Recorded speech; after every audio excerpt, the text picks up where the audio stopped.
কড়াইতে তেল দিলাম, তেল লবণ হলুদ মাখিয়ে রেখেছিলাম। এবারে এটা তো কাতলা মাছ। হ্যাঁ হ্যাঁ, কাতলা মাছ। তুমি কি আজকে দই কাতলা করবে? হ্যাঁ হ্যাঁ, আচ্ছা, ঠিক আছে। দিয়ে দিচ্ছে, বুঝলে? আচ্ছা, ভেজে নিচ্ছে, এবার তুলে নিচ্ছে।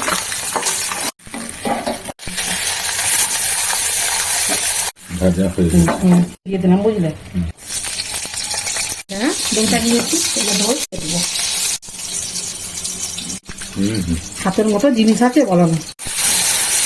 লঙ্কা দিয়ে দিলাম, লাল ভাজা, লবণ দিয়ে দিলাম, টমেটো গুলো দিয়ে দিলাম, একটু মিষ্টি দিলাম, সব দিয়ে দিচ্ছি মাছগুলো।